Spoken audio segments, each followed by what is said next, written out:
Good morning students, myself Jyoti, Assistant Professor Shri Adinath Jain PG College. As you know, we have started paper Zoology third.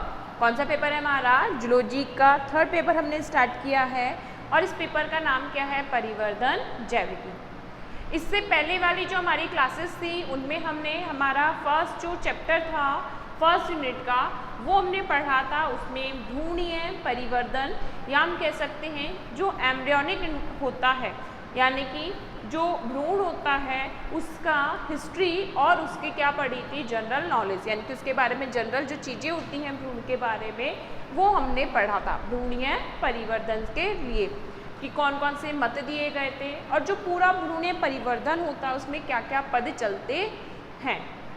आज से हम हमारा नया topic या नया chapter start कर रहे हैं जो कि क्या कहलाता है? शुक्राणु जनन। तो आज हमारा जो नया चैप्टर है वो क्या है? शुक्राणु जनन।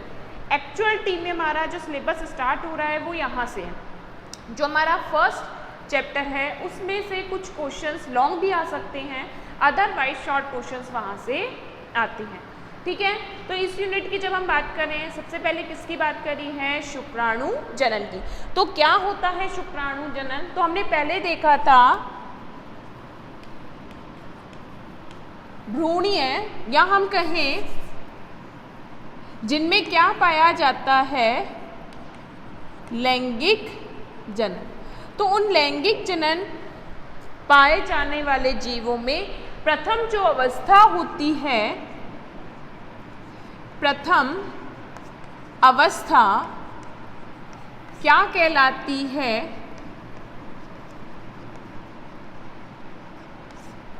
युग्मक जनन कहलाती है। जिनमें क्या पाया जाता है? लैंगिक जनन पाया जाता है, उनमें ही भ्रूणोद्भव की क्रिया पाई जाती है। तो भ्रूणोद्भव की क्रिया में जो प्रथम अवस्था होती है उसे हम क्या कहते हैं? युग्मक जनन कहते हैं। तो इसकी डेफिनेशन क्या होगी? जीवों में जनन कोशिकाओं के द्वारा, जीवों में जनन कोशिकाओं के द्वारा युग्मक निर्माण की क्रिया, युग्मक निर्माण की क्रिया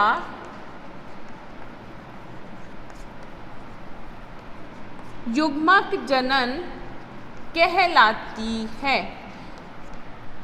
क्या होगा कि जनन कोशिकाओं के द्वारा युग्मक निर्माण की क्रिया क्या कहलाती है? युग्मक जनन, या इसको हम क्या कहते हैं? गैमेटोजेनेसिस कहलाती है। ठीक है, हेडिंग डालेंगे। चैप्टर कौन सा है हमारा? शुक्राणु जनन। हेडिंग क्या डालेंगे? युग्मक जनन। और इस डेफिनेशन को आप अंडरलाइन कर सकते हैं।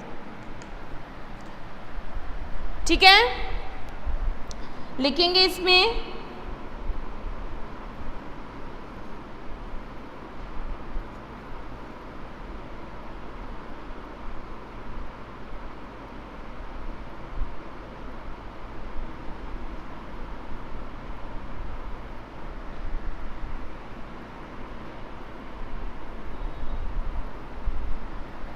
इसी में आगे लिखेंगे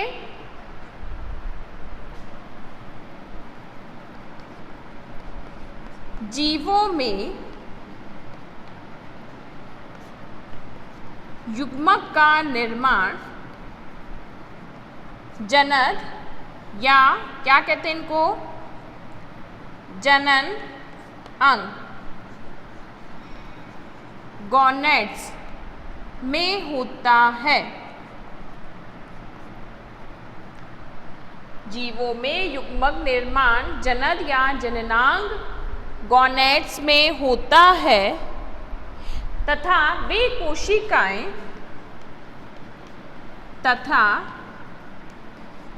कोशिकाएं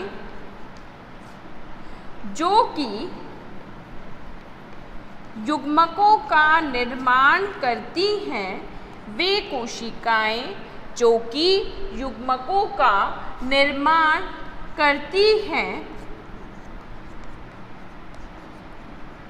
प्रीमोर्डियल जनन कोशिका कहलाती हैं। प्रीमोर्डियल जनन कोशिकाएं कहलाती हैं।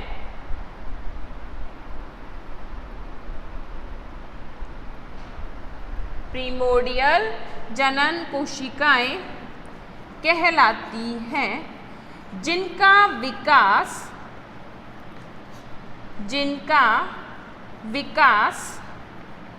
भ्रूणीय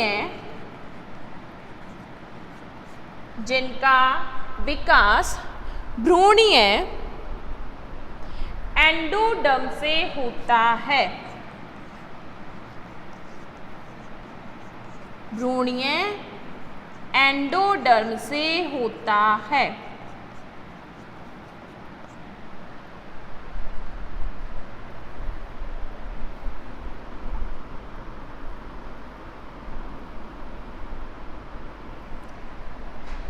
देखो दो डिफ्रेंसिएशन है, एक बार आप लिख लीजिए, फिर हम देखते हैं क्या संरचना होती है।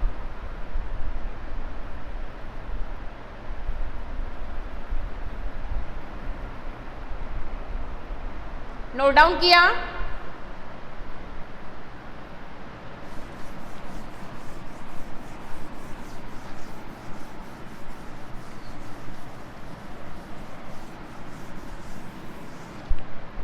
देखो क्या बात करी हमने ये बात करी कि जिनों में यानी कि जो जीव जिनमें क्या पाया जाता है, लैंगिक जनन पाया जाता है। जिनमें लैंगिक जनन होता है उनमें क्या होती है, उनमें ही भ्रूण बनता है। उनमें वो क्या होगा, भ्रूणोद्भव या एम्ब्रियोजेनेसिस की क्रिया पाई जाती है। अब एम्ब्रियोजेनेसिस की क्रिया की हम बात कर रहे हैं तो लैंगिक जनन के लिए क्या होगा, एक नर और एक मादा। तो दोनों में ही क्या होता है, युग्मक बनते हैं। अब युग्मक बनते कहाँ हैं, तो युग्मक बनने के लिए क्या होते हैं कि उनमें जनन अंग पाए जाते हैं। जैसे अगर हम बात करें कि भोजन के पाचन के लिए आहार नाल पाई जाती है, श्वसन के लिए फुफ्फुस पाए जाते हैं, या अगर हम बात करें उत्सर्जन के लिए किडनी पाई जाती है। तो उसी तरीके से जनन अंग के रूप में संरचनाएं क्या क्या पाई जाती है। यदि नर है तो जनन अंग के लिए वृषण पाए जाते हैं, और यदि मादा है तो जनन अंग के लिए क्या पाए जाते हैं, अंडाशय पाए जाते हैं। तो दोनों में ही सम्मिलित रूप से युग्मक निर्माण की क्रिया क्या पाई जाती है, इनमें जनन कोशिकाएं, और उन जनन कोशिकाओं के द्वारा युग्मक निर्माण की क्रिया युग्मक जनन कहलाती है। और इन युग्मकों का निर्माण किन कोशिकाओं के द्वारा किया जाता है, वृषण के अंदर क्या पाई जाती हैं, प्रीमोर्डियल जनन कोशिकाएं क्या पाई जाती हैं, प्रीमोर्डियल जनन कोशिका। क्या कहते हैं इनको, PGC। क्या नाम होगा, क्या हो गया, primordial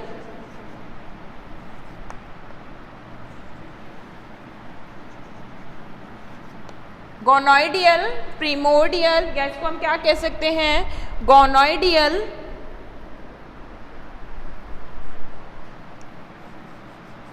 germ cell. Primordial germ cell बोलते हैं, जिसमें क्या होती है, जनन अंग का निर्माण होता है या युग्मकों का निर्माण होता है। अब सबसे पहले हमको ये देखना ज़रूरी है कि ये प्रीमोर्डियल जनन कोशिकाएं कहाँ पाई जाती हैं। तो सबसे पहले हमने बात करी इनका उत्पन्न कहाँ से होती है, ये बनती हैं भ्रूणीय एंडोडर्म से। 3 जनन स्तरों की हमने बात करी थी, एक्टोडर्म, मीजोडर्म, एंडोडर्म। कहाँ से बनती है, ये एंडोडर्म व अंतः स्तर से बनती है, लेकिन केवल किन में, स्तनधारियों में।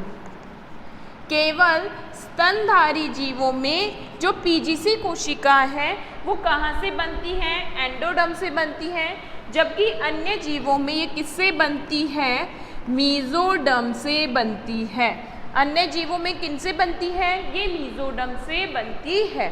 कौन सी सेल? PGC cell. ठीक है, अब पूरी जनन कोशिका या युग्मक जनन की क्रिया पढ़ने से पहले हमें वृषण की जनरल संरचना पढ़नी पड़ेगी। क्या पढ़ते हैं हम सबसे पहले? वृषण की जनरल संरचना यानी कि उसका डायग्राम, क्या क्या उसमें मिलता है। ठीक है, तो पहले हम क्या पढ़ेंगे? वृषण की संरचना।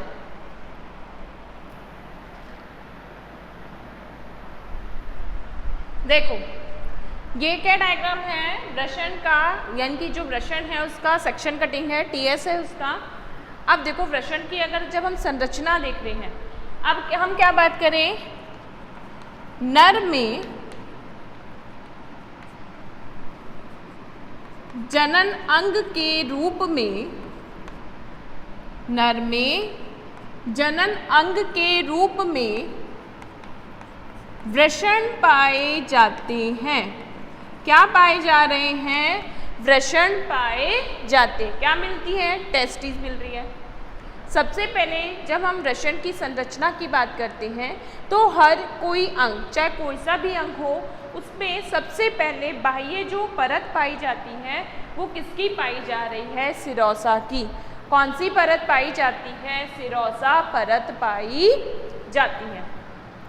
उस सिरोसा के नीचे जो परत पाई जाती है वो किसकी होती है? जनन एपिथेलियन या जनन उपकला की कोशिकाएं पाई जाती हैं। क्या मिल रही है इसमें? जनन उपकला कोशिकाएं पाई जाती हैं। और इन जनन उपकला कोशिकाओं के द्वारा ही किनका निर्माण होता है? पीजीसी या प्रीमोर्डियल जनन कोशिकाओं का निर्माण होता है। किनके द्वारा होता है? पीजीसी के द्वारा। अब ये जब हम वृषण की संरचना की बात करते हैं तो वृषण में सबसे पहले किसका आवरण हो गया? सिरोसा का हो गया। फिर किसका हो गया? जनन उपकला का हो गया। अब इसके अलावा क्या होता है? वृषण में क्या पाई जाती है? कुंडलित नलिकाकार संरचनाएं। क्या पाई जाती हैं?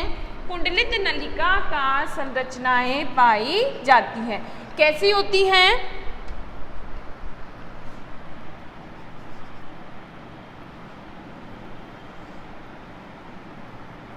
कुंडलित नलिका का संरचना पाई जाती है।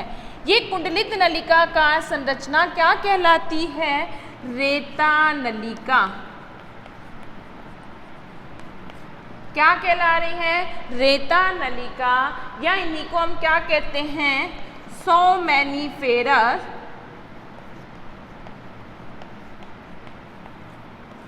ट्यूब्यूल्स।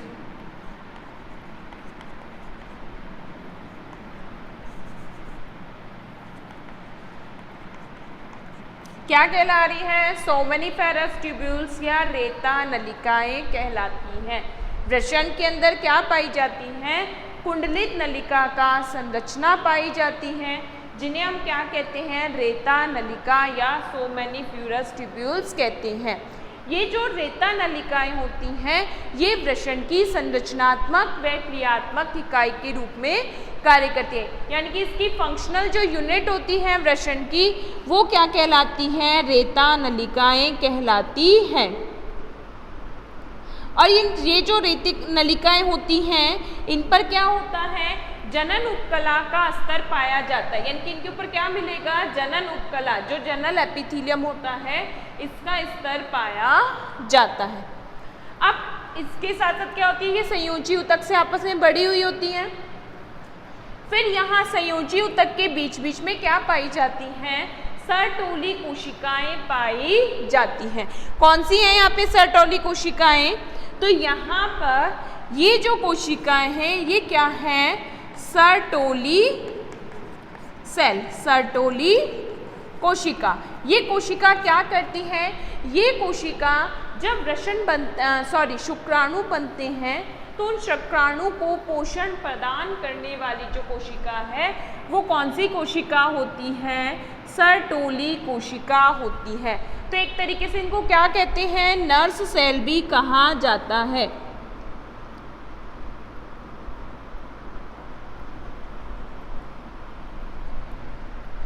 क्या कहा जाता है इनको? नर्स सेल या पोषण प्रदान करने वाली कोशिका कहा जाता है। अब इसके साथ साथ इन सर्टोली कोशिकाओं के मध्य ही संयोजी ऊतक में क्या पाए जाते हैं? कुछ अंतराली कोशिकाओं के समूह पाए जाते हैं। क्या पाए जाते हैं? कुछ अंतराली कोशिकाओं के समूह पाए जाते हैं, जिन्हें क्या कहते हैं? Lending sales. लेडिंग कोशिका या इनको क्या कहते हैं? अंतराली कोशिका। ये कोशिका क्या करती हैं? ये कोशिकाएं नर हार्मोन टेस्टोस्टेरोन का स्रवण करती हैं। नर हार्मोन टेस्टोस्टेरोन का स्रवण कौन करती हैं? अंतराली कोशिकाएं या लेडिंग सेल्स करती हैं। तो ये सामान्य किसकी संरचना आती है? वृषण के अनुप्रस्थ काट की। क्या क्या मिल रहा है? सबसे बाह्य आवरण सिरोसा का मिलता है। फिर क्या पाई जाती है? जनन एपिथेलियम पाई जाती है। इस जनन उपकला से ही क्या बनती है? कुंडलित नलिका का संरचना बनती है, जिसे हम क्या कहते हैं? रेता नलिका या सोमेनिफेरस ट्यूब्यूल कहते हैं, जो कि किसकी? वृषण की संरचनात्मक व क्रियात्मक इकाई होती है। इनके ऊपर जनन उपकला का आवरण मिलेगा, साथ ही साथ ये क्या होती हैं? संयोजी ऊतक से बंधी होती हैं। अब यहाँ संयोजी ऊतक के बीच बीच में क्या पाई जाती हैं? सर्टोली कोशिकाएं पाई जाती हैं, जो कि क्या करती हैं कि जो युग्मक होता है, यानी कि परिवर्तित शुक्राणु को पोषण प्रदान करने का कार्य करती हैं। तो इनको क्या कहा जाता है? नर्स सेल भी कहा जाता है। अब इन सर्टोली कोशिकाओं के बीच बीच में क्या पाए जाते हैं? कुछ संयोजी ऊतक के समूह पाए जाते हैं। उन ऊतक के समूह को हम क्या कहते हैं? अंतराली कोशिका या लेडिंग कोशिका कहते हैं। ये क्या करती है? ये नर हार्मोन टेस्टोस्टेरोन का स्रवण करती है। तो सबसे पहले हम वृषण की संरचना लिखेंगे। फटाफट से आपने अगर डायग्राम बना लिया हो, डायग्राम बनाएं और हम इसके बारे में लिखना स्टार्ट करते हैं। हेडिंग क्या डालेंगे? वृषण की संरचना।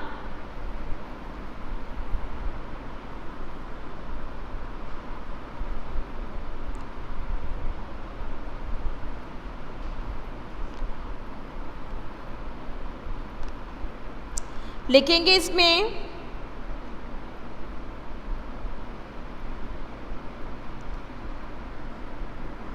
नर जीवों में जनन अंग के रूप में, नर जीवों में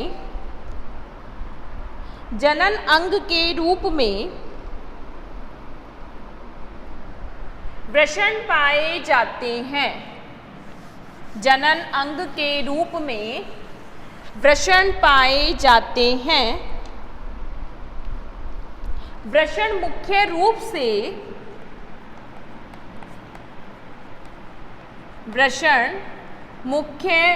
से कुंडलित नलिका का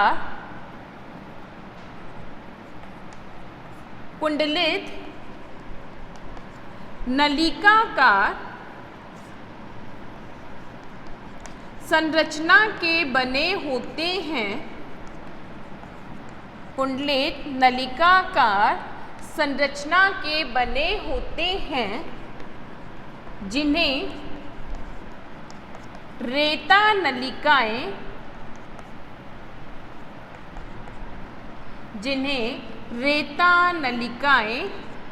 कहते हैं।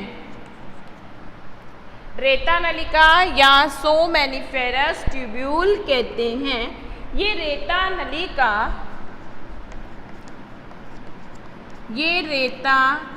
नलिका अंडरलाइन कर लेना इसको।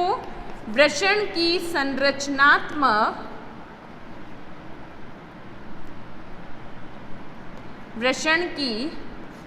संरचनात्मक व क्रियात्मक इकाई होती हैं।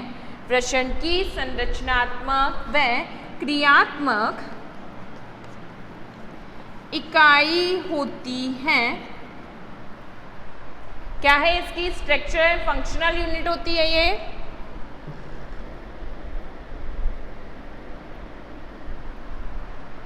ये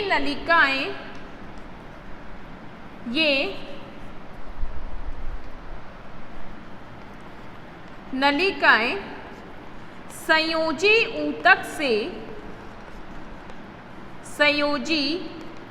ऊतक से अस्तरित होती हैं।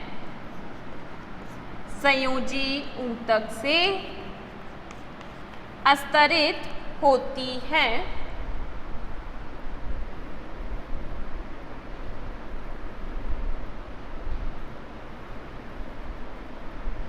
इन रेता नलिकाओं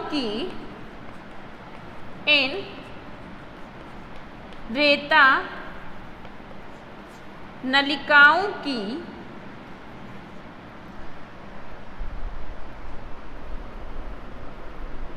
जनन उपकला कोशिका के बीच में जनन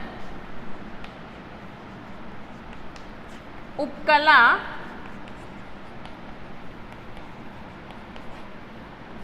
कोशिकाओं के बीच में कायिक कोशिकाएं पाई जाती हैं। कायिक कोशिकाएं पाई जाती हैं। नोट डाउन करो फटाफट यहाँ तक, जिन्हें सर्टोली कोशिका कहते हैं। कायिक कोशिकाएं पाई जाती हैं जिन्हें सर्टोली कोशिका कहते हैं।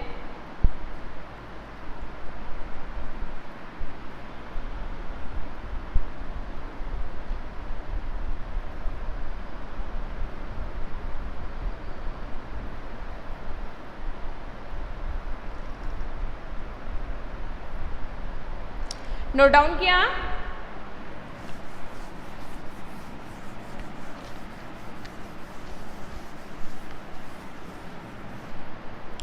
जो कि नर युग्मक शुक्राणु को पोषण प्रदान करती है। नर युग्मक शुक्राणु को पोषण प्रदान करती है।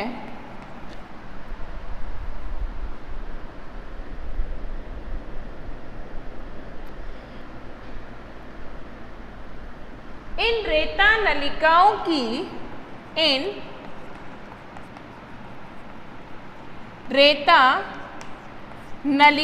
की आधारी झिल्ली रेता नलिकाओं की आधारी झिल्ली से लगी होती है। ये रेता नलिकाओं की आधारी झिल्ली से लगी होती है।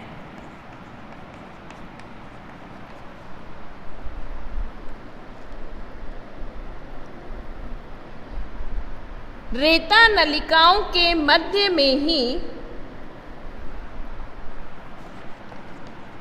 रेता नलिकाओं के मध्य उपस्थित संयोजी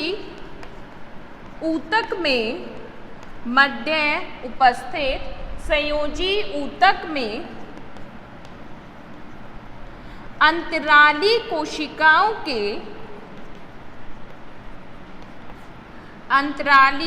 कोशिका के समूह पाए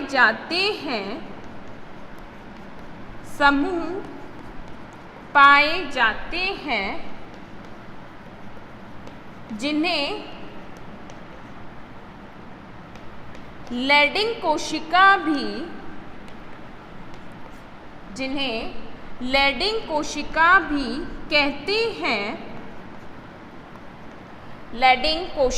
भी कहते हैं, जो कि नर हार्मोन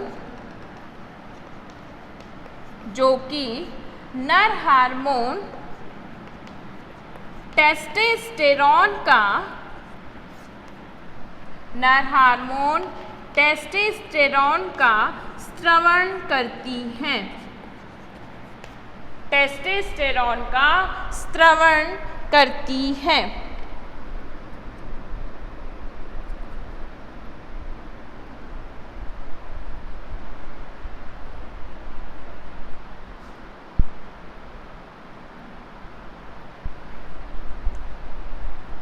ठीक है, ये हमने क्या बात करी, जनरल संरचना की बात करी। अब क्या होता है, भ्रूणीय अवस्था में ही, चाहे वो नर जनन अंग हो चाहे मादा जनन अंग हो, उस अवस्था में ही वृषण में क्या होता है, कुछ पीजीसी कोशिकाएं एकत्रित हो जाती हैं।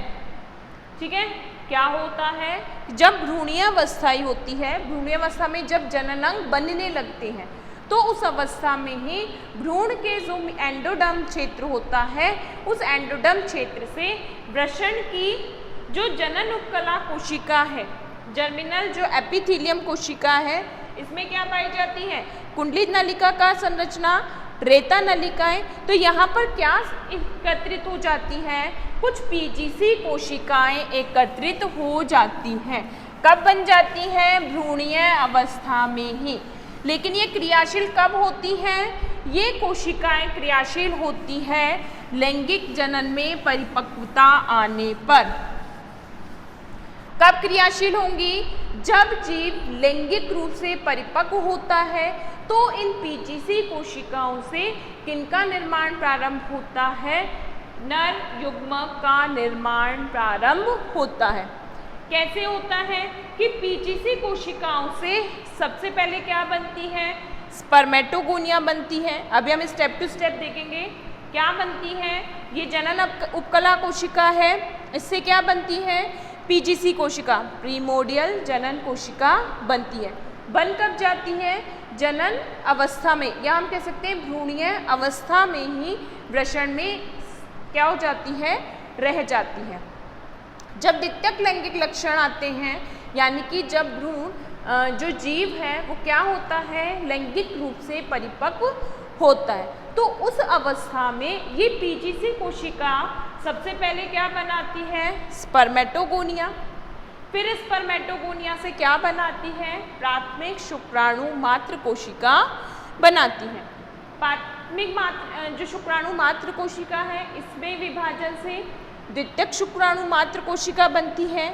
फिर द्वितीयक शुक्राणु मात्र कोशिका क्या बनाता है, स्पर्मेटिड बनाता है, और स्पर्मेटिड से फिर लास्टली क्या बनता है, नर युग्मक शुक्राणु बनता है। तो इस तरीके से शुक्राणु का निर्माण कहाँ होता है, वृषण में। देखो कैसे होता है, फिर से रिपीट करते हैं। जनन उपकला कोशिकाओं से क्या होता है, पीजीसी कोशिका बनती है। अब ये पीजीसी कोशिका कब बन जाती है, भ्रूणीय अवस्था में ही बन जाती है, यानी कि सिंचित होकर वृषण में रह जाती है। अब ये क्रियाशील कब होती हैं, जब कोई जीव लैंगिक रूप से परिपक्व हो जाता है, यानी कि जब उसमें द्वितीयक लैंगिक लक्षण विकास होते हैं। उस अवस्था में ये पीजीसी कोशिकाएं क्या करती हैं, ये पीजीसी कोशिकाएं पहले बनाती हैं स्पर्मेटोगोनिया। फिर स्पर्मेटोगोनिया से क्या बनता है, प्राथमिक शुक्राणु बनता है, प्राथमिक शुक्राणु मात्र कोशिका। फिर प्राथमिक शुक्राणु मात्र कोशिका से द्वितीयक शुक्राणु मात्र कोशिका बनती है।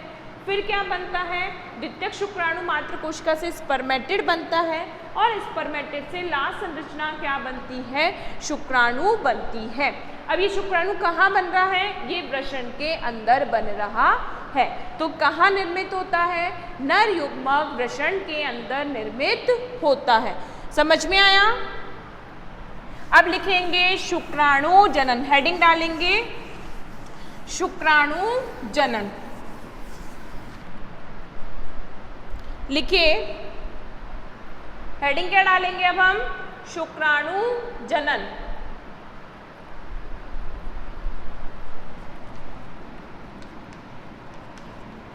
नर जीवों में, अभी हमने युग्मक जनन की लिखी थी तो उसमें क्या करेंगे, अब हम स्पेसिफाई करके लिख रहे हैं नर में। नर जीवों में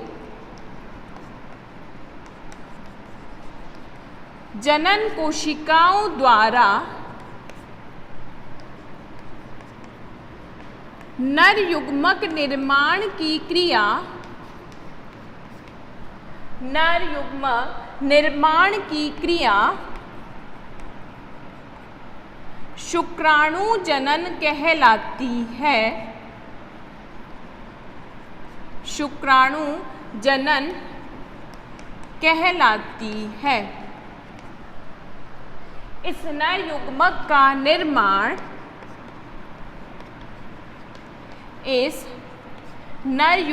का निर्माण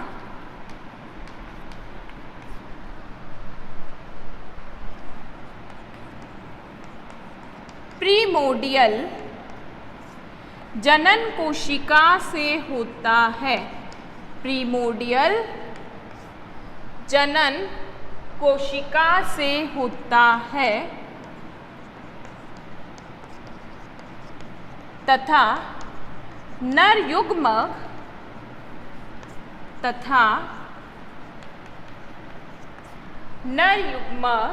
शुक्राणु कहलाता है। ठीक है, क्या कहला रहा है? नर युग्मक शुक्राणु कहलाता है। तो ये हमारी आज की क्लास यहीं कंप्लीट होती है। अब इस शुक्राणु जनन की क्रियाविधि हम हमारी नेक्स्ट क्लास में पढ़ेंगे। ठीक है, थैंक यू स्टूडेंट्स।